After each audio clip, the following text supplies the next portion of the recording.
Has DJ done with handling everything you guys have put on his plate and transitioning from spring fall? Done a really good job. I mean, I think you see continued growth just from when he's come in from the spring, obviously winter, spring, getting the time in the off season with the guys, summer OTAs, and now through camp. I mean, he prepares at an elite level. I mean, his approach is unbelievable. It's something that we're obviously hoping for bringing him in, but super mature, constantly in the film room, film junkie, and I mean, it's important to him. You know, this is what he wants to do, and it shows. In what area have you seen DJ grow the most? Sure. I think just the comfort in the operation of the system, you know, and that is a repetitions thing, but, and I've said it before, I mean, he knows a lot of football. He's been under a few different offensive coordinators, knows a lot of defense and everything too, but just figuring out what we're doing, how we're doing it, why we're attacking in a certain way, and then just developing that comfort within that. And part of that too is just the players, the personnel, you know, so developing the rhythm and the timing with the guys around him, and I mean, we're starting to see that. How well have you guys been able to learn about him, what he's good at, and how to model the offense to fit him the best? Sure. I think part of it was knowing what we were getting coming in, you know, and then obviously it's the other pieces around him too. What else do the guys around him do in hand with what he's comfortable with and what he likes to do? So it's a little bit of give and take back and forth.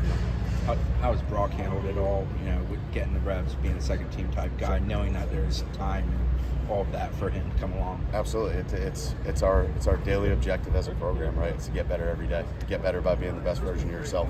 And so, I mean, for Brock just coming in and learning from DJ still, getting pushed from Luke still, I mean, you see an ultra competitive quarterback room, so it's going to be exciting.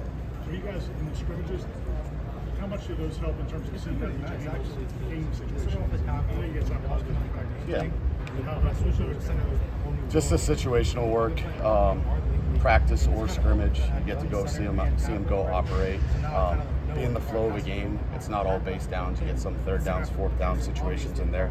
You get some red zone, some low red zone, some backed up situations. So, I mean, getting a guy with a lot of experience already helps, but I mean, there's nothing like seeing the live bullets in there, or even just being in dope, just having that feeling of being in the stadium and having to go out and operate. I mean, as much as we can continue to put guys in situations like that and try and put them in the most difficult situation as possible, right? Try and manufacture some of those throughout the practice week, throughout the days. I think that helps them and helps their growth. How has Luke handled elevated reps when he's had the opportunity? Good. I mean, I'm sure you guys have seen he's had his freshman moments too, but you guys see the talent. The talent is there. He's grown tremendously just throughout his I guess 6-7 months he's been with 7 months he's been with us. Just continuing the repetition and the developed growth just in the classroom and on the field.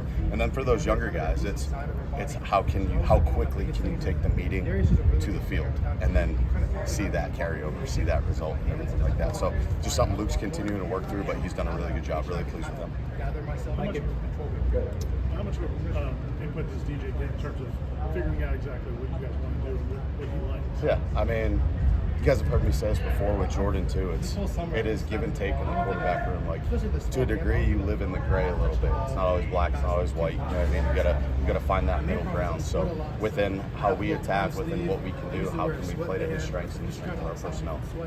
Mike admitted that you guys did put a lot on his plate in terms of install. What kind of venue, I guess, do you feel you guys are working with? Is it enough to keep teams probably off balance for the first few weeks of getting used to? Yeah, I'd say DJ's done a really good job just handling what we've put on his plate, and I mean, there's going to be more. It's a little bit of the tip of the iceberg right now, if you will, but we got a pretty big iceberg. So the competitiveness of the three and the camaraderie of the three, how impressive is it to you, and how healthy is that quarterback room at this point? It's awesome. I mean, those guys just from the time, honestly, that DJ got here, throughout the summer, throughout the spring, throughout the summer, they're hanging out with each other, playing golf away from the facility. Just the bond that they have outside of football is pretty cool to see. Especially, to be honest with you, like, I give a lot of credit to DJ. You're a fifth-year guy. He's here for 1 year. There's other guys. I mean, Luke had been around the program for a few years just through his recruiting process.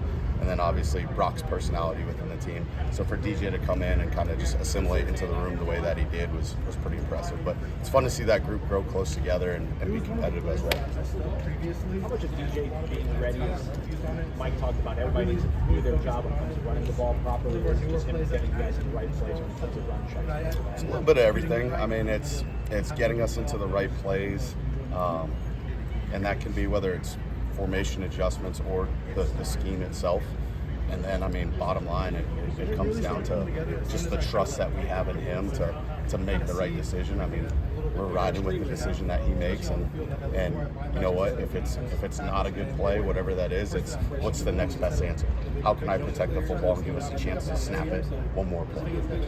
You've got a lot of technology you're using between the video on the helmets. You've got the earpiece and the quarterback's helmets. How has that helped the progression for a younger guy like Brock or Luke, maybe? Yeah, I mean, I think within the confines of the rules, I mean, we try and keep into account 15 seconds that thing's going to shut off. So if there's a quick blast of information that they can get, or just a quick tip or something like that, I mean, it's definitely useful. But there's also that fine line for us to balance as coaches. Like, we want to try and give them a bunch, but at the same time, you got to realize they got to go out and play too. You know, so you don't want to paralyze them a little bit by too much. But I think we've done a good job balancing that, and the quarterbacks have definitely taken to it. Are you talking to him through the helmet, or is it Coach Novellis, yep. Have you guys gotten feedback from the quarterbacks about what they can digest in that amount of time, what they want to kind of hear? Yeah. They're again, it's that give and take back and forth, and each guy is a little bit different. The more comfort that they have in what they're doing, the more we can let them go out and play. For some of the younger guys, to be honest with you, you want to help them a little bit more, and that does help the learning curve. But at the same time, you want to get them to a point where they can see it, they can go out and play, and you can kind of just give them that quick blast before the play call gets in for anything extra.